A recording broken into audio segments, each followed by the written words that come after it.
Are you ready, kids? Aye, aye, Captain! I can't hear you! Aye, aye, Captain! Oh! Hello, scholars. Hello, hello. It's so very good to see you. Hello, hello. How are you today? Hello, hello. It's so very good to see you. Hello, hello. Time to sing and play. Hello, scholars. I'm so happy to be with all of you this week. I hope you are doing well and hanging in there. Great. I don't really have any sort of announcement to start today's lesson, so let's jump right to our stretching and our mirroring and all the good warm-up things that we begin with normally. Here we go. Let's stretch. Big stretch like we always do. Start off. Very good. Roll your shoulders forward, and then back. Wiggle your wrists and your fingers. You can move them slow, move them fast, whatever helps wake them up. Now your ankles, at least that's what I'm doing right now. Reach up to the ceiling, reach up, and then drop down to touch your toes. Feel the stretch in the back of your legs. Oh goodness, this one doesn't. Oh man. Slowly stand up. You know how sometimes when you stretch your legs, how it's like it doesn't hurt, but it's also, and it feels good, but it also isn't great and not super fun at the same time. I have no idea what that feeling is. But whatever. Okay, switch. Your neck around.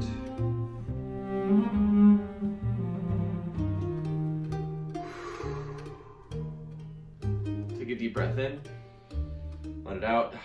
Deep breath in and out. And let's shake it out really fast this morning so that way we can wake up. I know I need to. Okay, here we go. 1, 2, 3, 4, 5, 6, 7, 8. 1, 2, 3, 4, 5, 6, 7, 8. 1, 2, 3, 4, 5, 6, 7, 8. 1, 2, 3, 4, 5, 6, 7, 8. 1, 2, 3, 4, 5, 6, 7. 1, 2, 6, 7. 1, 2, 3, 4, 5, 6, 7. 1, 2, 3, 4, 5, 6, 7. 1, 2, 3, 4, 5, 6. 1, 2, 3, 4, 5, 6. 1, 2, 3, 4, 5, 6. 1, 2, 3, 4, 5, 6. 1, 2, 3, 4, 5. 1, 2, 1, 2, 3, 4, 5. 1, 2, 3, 4, 5. 1, 2, 3, 4. 1, 2, 3, 4. 1, 2, 3, 4. 1, 2, 3, 4. 1, 2, 3. 1, 2, 3. 1, 2, 3. 1, 2, 3. 1, 2, 1, 2, 1, 2, 1, 2, 1, 1, 1, 1, 0.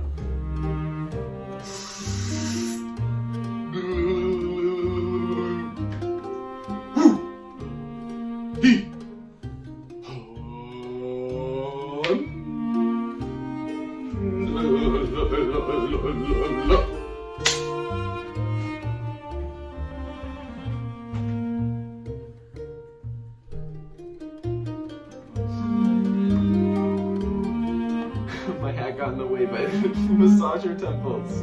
I mean, massage your neck.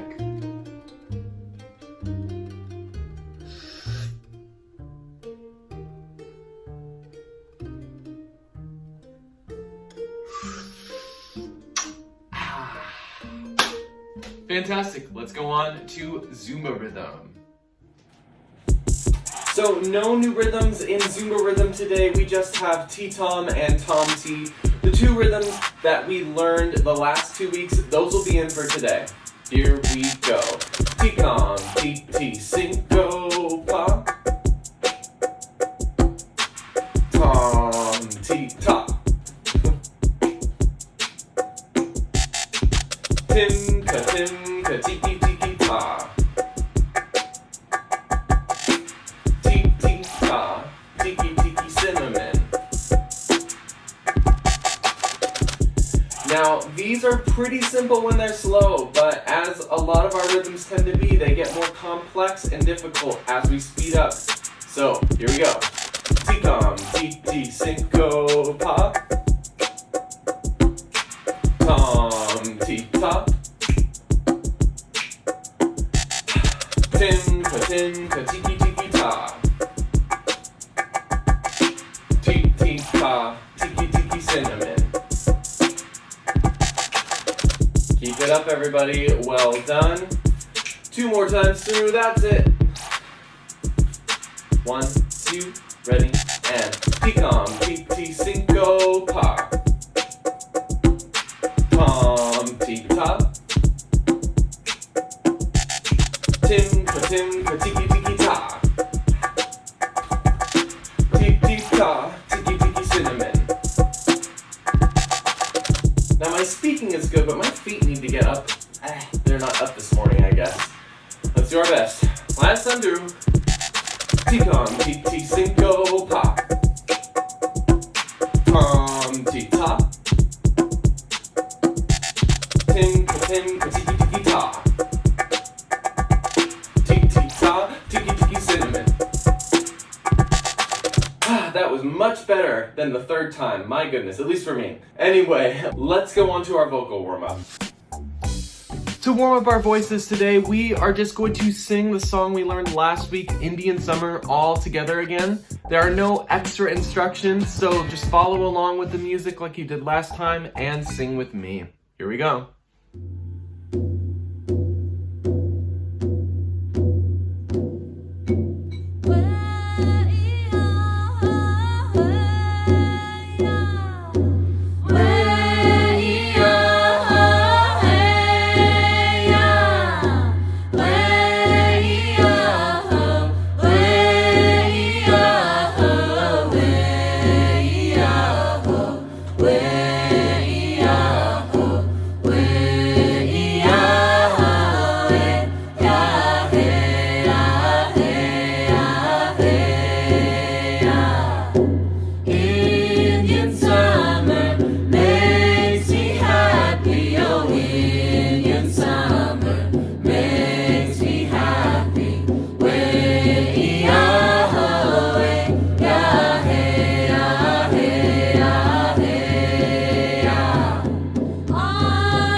Now that our bodies, our brains, and our voices are all warmed up, let's go to our activity for today.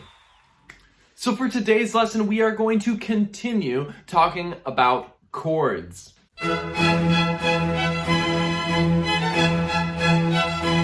And I mentioned last time that chords are one of my favorite things to learn about, to talk about in music. And the reason for this is because when I was your age, I took piano lessons and I had a guitar and I enjoyed playing them. I took lessons for a couple of years, but then after that, I got kind of bored. Or I didn't really see what the big fuss was about. Even though my dad is a composer and does music for a living. It wasn't until I discovered chords, or at least discovered chords as a way of thinking about music.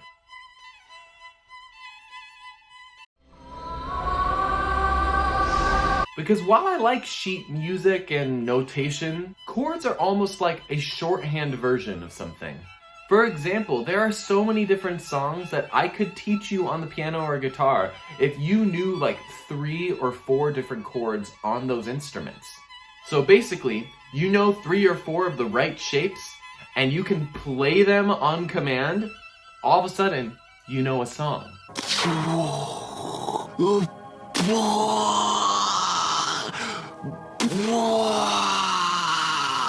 Which for me was a lot more exciting than sitting at the piano or guitar and trying to read sheet music until I memorized every single note exactly perfectly. And another reason why I love chords is because chords are sort of the backbone of the way so many different styles of music and songs are written. If you learn chords, or at least understand how they work, you could teach yourself jazz, you could teach yourself rock, you could teach yourself blues, you could teach yourself modern pop, you could listen to almost any hip hop track and figure out the chords that are happening behind the beat.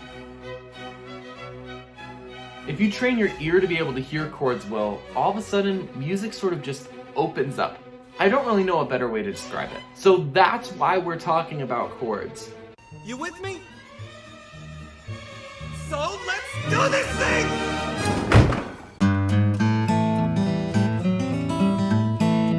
Like anything, there's pretty much some basic rules about chords, and then things start to get more and more complicated as you go along, and I think more interesting. But if we don't understand the basics, there's no way that we're gonna understand all the complicated stuff. So with that, let's go back to what we learned last time, C major and C minor. C major, which is made up of C, E, and G, and C minor, which is made of C, E flat, and G. We're gonna take a couple seconds and do some ear training. I'm gonna play the root of the chord, the bottom note, all by itself, and then I'm gonna build either a major chord or a minor chord on top of it. Each time you hear the chord, your job is gonna be to try and figure out if you're hearing a major or a minor chord. I will tell you the correct answer after every single one. This is just some good practice for our ears. If we can hear the difference between a minor chord and a major chord like that, that's really gonna help us as we move forward. Remember, major, think sort of happy sounding, and minor, think sad. So here we go. Here's the root, here's the chord. This was the chord, and it was major.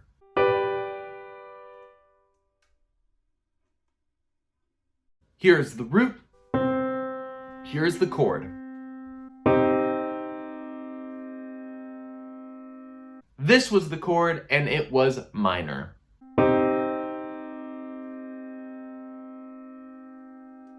Here's the root, here's the chord.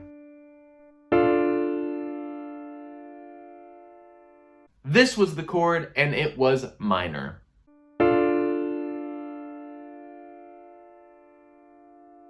Here's the root, here's the chord.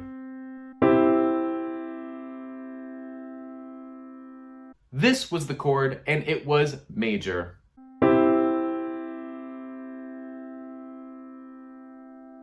Here's the root, here's the chord. This was the chord, and it was major.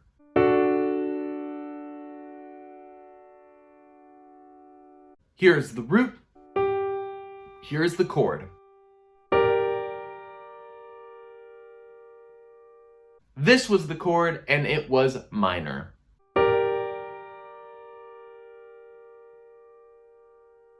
Here's the root, here's the chord.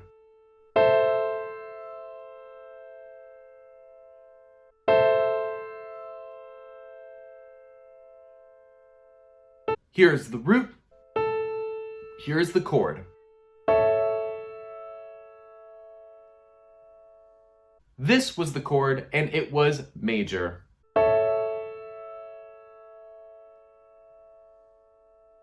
Here's the root, here's the chord. This was the chord, and it was minor.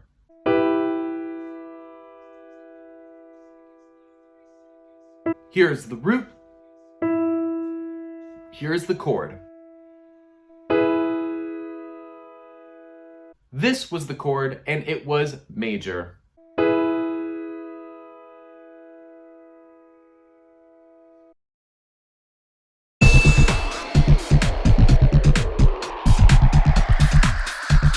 Nice job, everybody. Hopefully, by the very end, you kind of got the hang of it. This is one of those things that the more that you listen to the difference, the easier it becomes to tell the difference. Now, the new thing I'm going to teach you about chords today is called positions. So take C major, for example. This is a triad. It's a chord built out of 3 notes. Now, the version that we practiced last time was with C on the bottom, then E, and then G. But if I played it in a different order, would it still be a C major chord?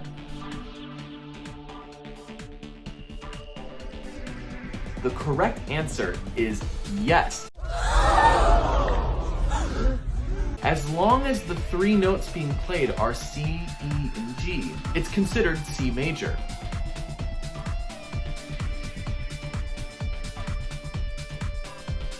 That's why I can do this,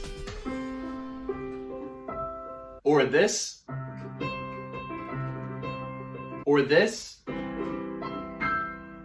and they all pretty much sound the same. They're all still C major because the only 3 notes I was playing were C, E, and G, but just all over the piano. So we're gonna learn something called positions today, which is actually really simple. When you play C, E, G with C on the bottom, that's called root position.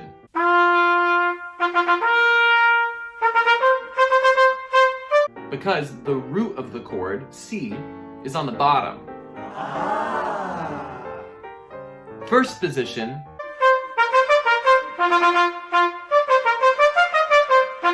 has the E on the bottom. And second position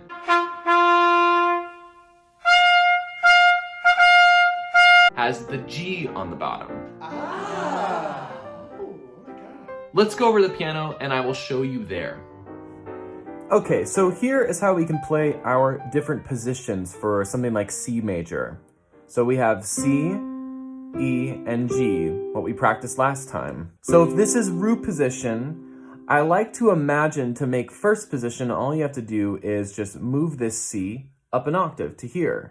And I do that with my mind, and now the only thing I have to do is get my fingers to match this shape with one hand, like this. This is the shape that I like for first position. So E with your thumb, G with your forefinger, and then C with your pinky. And then to make second position, do the same thing, except now we move the E up to the top so that G is on the bottom. And now form that with one hand. G with the thumb, C, and then E with the pinky. C can be whatever finger is most comfortable. So to practice, here's what I would do. C, E, G, C major in root position. And then move up to first position. E, G, C, C major in first position. And then G, C, E, C major in second position. And once you're tired of saying any of that out loud, you could just practice it like this.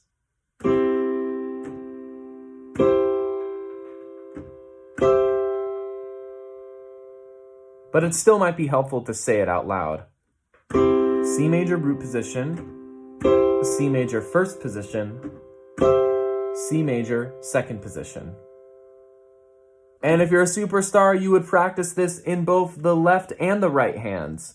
So, C major root position, C major second position, first position, C major second position. And there you have it. So, now that we've gone over all that, you are going to have 3 minutes to practice these different positions for C major. Root position, first position, and second position. Your 3 minutes will start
With that, we are done for today. Thank you all for being so focused, for doing such a great job going through all of this really interesting music stuff with me.